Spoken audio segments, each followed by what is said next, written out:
As I prepared this message, there were two songs. I read one before you tonight that came to mind. And I will share the second song to you tonight, which is the title of my message, The Crown of Thorns. This second song, many of you may be familiar with it. The entire time I spent preparing this message, I was moved emotionally because it made me realize how much we sometimes take for granted and ignore what Christ has done for us. I'm not talking about palm branches and throwing it on the floor, brothers and sisters. I'm talking about the pain and the agony that He went through in exchange for you and for me.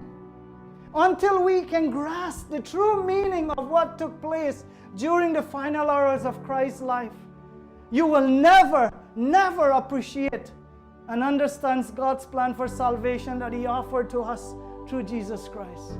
Here's the second song. And this song, maybe the original singer is Johnny Cash, but I want to read it to you because I can't sing it. I can, but I wouldn't do a good job. Because it's important for us to hear these words. Were you there when they crucified my Lord? Were you there when they crucified my Lord? Oh, sometimes this caused me to tremble, tremble, tremble. Were you there when they crucified my Lord? Were you there when they nailed Him to the tree? Were you there when they nailed Him to the tree? Oh, sometimes He said it caused me to wonder. It caused me to tremble, tremble, tremble. This is how I felt when I started to read this passage this week. Felt it, that same act, felt it so much in my heart and in my spirit that I struggled every time I was going to preach this message. Were you there when they nailed Him to a tree? As you and I reflect over this week that is ahead of us, I would encourage you to ask yourself these questions.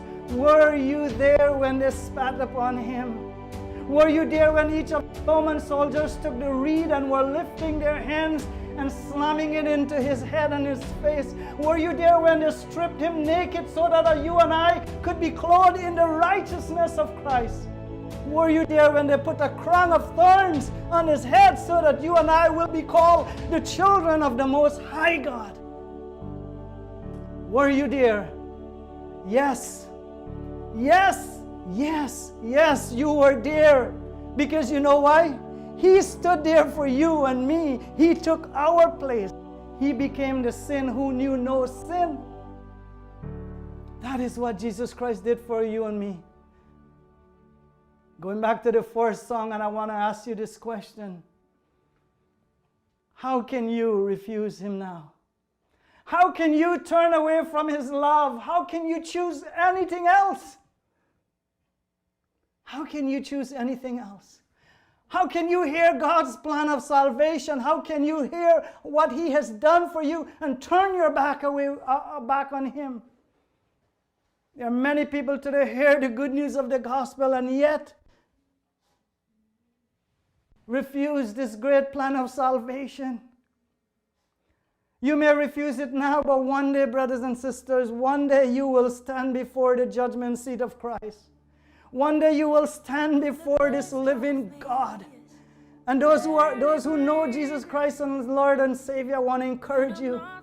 Do not just read the Bible for reading's sake, but understand the meaning and the message of the cross of Jesus Christ.